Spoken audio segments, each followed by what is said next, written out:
Oh my god. Yes, Ezequiel Barco is a 5-stripe. Get in. We break it down next.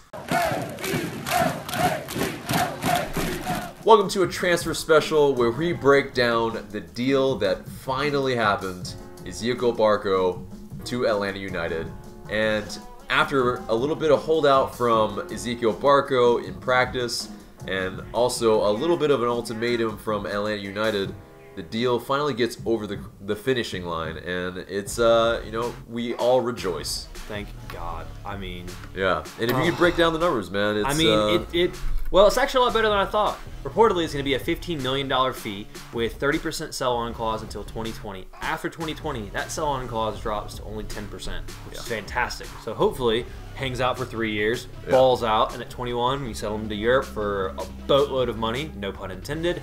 And Independiente see barely any of it because they really frustrated the hell out of us for this whole thing. Absolutely, yeah. And so, you know, them frustrating us, you know, and us still getting a pretty good deal at the end of it, especially if we sell him, you know, during this time, we're paying him as a young DP. In terms of that, I didn't even think about. He's gonna have young DP status for 3 years. Exactly, and so not only are Atlanta United smashing the MLS transfer record, he's only gonna cost $150K against the cap for his almost the entirety of his time in LA. Amazing. And that's very, very good deal making on Atlanta's part. And you know, and this may pay for the next Barco after that, you know, or 2 Barcos. You know, this is a great deal all around. You know, and so the reports came out of Argentina, TYC Sports, and then ESPN out of Argentina as well reported this. It was funny, Jay Riddle on Twitter was talking about how he was like, they should open Mercedes-Benz just so we can have like how the Spanish do their announcements for transfers, how they had all the fans in Barcelona for Coutinho. For sure. Because I'm pretty sure Atlanta United fans would be stoked for this guy. Absolutely, yeah. They need to bring out the pomp and circumstance. I mean, if you break the MLS transfer record, you got to go all out. Exactly. I mean, and yeah, we got to discuss that. I mean, that is incredible because, you know, 15 million really smashes 10 million of Michael Bradley to Toronto, so that's you know, that's a big deal that we, you know, may break again in the future. Who knows? I mean, it's incredible because I like the idea of them just saying, you know what? Not only it's so funny because they're on both sides of the spectrum. They're smashing the record, but at the same time, they're only going to be paying such a small fee on top of that, and it's like, that allows them to still continue to bring in good players and have a guy like Nagby not be a DP when you're paying a young DP $150K. Right. That's incredible to me. Yeah. And I mean, it's just the deal making on the part of the whole front office, you know, from the president to the manager to Carlos Bocanegra. I mean, they've done a fantastic job.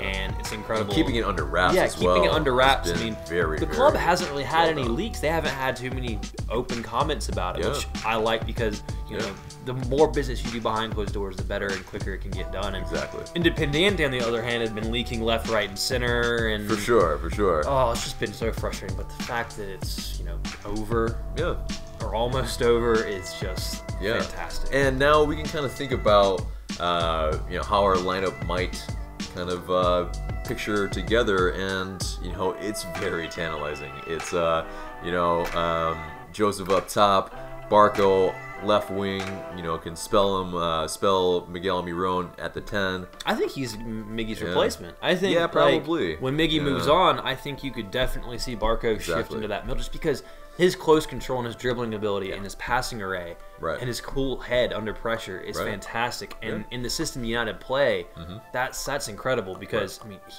he's very similar to Miggy, I think, in a lot of ways, but he also has a little bit, not to say he has a bit more to his game, but I think he definitely has a bit more upside to his game. For sure, yeah. His floor is definitely a lot higher than Miguel Almiron. No, his floor. Oh, yeah, fair enough, yeah. Because what you know you're going to get from him. Yeah, exactly. Yeah, I mean, he's probably almost on par with the guy to begin with. It could be, yeah. We really don't know yet, but we'll find out. But I can't imagine. I mean, Can you think of a scarier front four in MLS than Villalba, Martinez, Almiron? In terms of speed, absolutely. Barco, like it's just like if you have the ball and you're the other team, and it's just like if you have the ball near Atlanta's box, the ball can be in the back of your net within the next 10 to 15 seconds if you're careless with it because of how fast those, and especially with a guy like Nagbe, it's just like lose the ball, give it to Nagbe, he gives a defense splitting pass, and then they're away, and then it's just like goal. Yeah, and that's the beauty of it is that, teams will probably want to just park the bus on us, but that's the thing, like with Nagbe, with Barco, these are players that can break down a deep-lying defense. And so, we have weapons all over the pitch, and it's going to be amazing. And they're all different styles as well. I mean, because Nagbe can pick you apart with the pass. Exactly. Barco can just look at a guy dead in the face and go, "I'm going to beat you off the dribble," and there's nothing you can do about it. Same thing with Miggy. And then you have Joseph movement, where it's just like you have no idea where that guy's going to pop up. Exactly. So the center backs are just like, I have no idea what's going on. Right. So I think Tito with his speed for a counter. It's just like get him on his right foot and good luck everybody else. Exactly. So. This is very, very big news. Impacts huge all of MLS. Everybody is on watch. I think we are poised to do some very, very big things. But yeah, I mean, in terms of any final thoughts on this reported signing? I mean, I'm excited. I'm glad it's done. I mean, I can't really put into words how excited I am about how the front office handled this offseason. It's like they saw how the team struggled and where the team failed and where the team needed to improve, and they said, okay, we're going to go get the best number 8 in MLS. Right. And then we're going to go break the MLS transfer record and bring in an 18-year-old who could, by all means be like the next Sergio Aguero type player.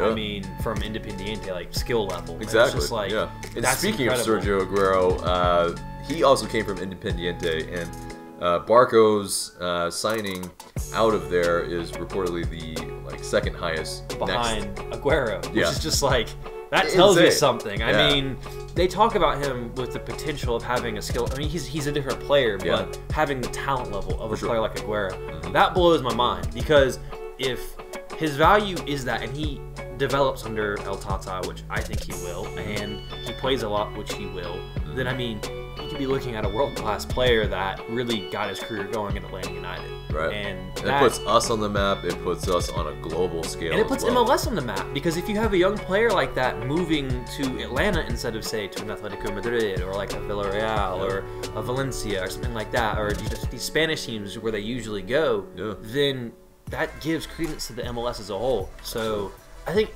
Atlanta is really trying to up the game of not just, the squad, but MLS. And Jason Longshore talked about it, and how he said that 10 years from now, you could look at this transfer like the Beckham transfer. And I think that's a very, very good point that he makes, because, I mean, you're trying to raise the overall quality and get MLS to where it's on par with the leagues around the world. And I think that's something that would benefit U.S. soccer as well, because those players that are coming through MLS, which Atlanta United will produce players like Carlton and those young guys, and they'll get better. And so I think having the league at a higher standard makes the players better. At least that's my opinion. Absolutely. And it's just, they're changing the game. And I think as a fan, you can't be happier, man. And now it's just like, I'm ready to see them line up and see how they actually play. And they scored 70 goals last year, but good Lord, they might score a lot more. Yes, at least 80, 85, maybe targeting that. Home games are going to be fun, and I'm scared. I don't think teams are going to want to come to Atlanta, man. I don't think so. I think they're going to look at that and just be like, shit.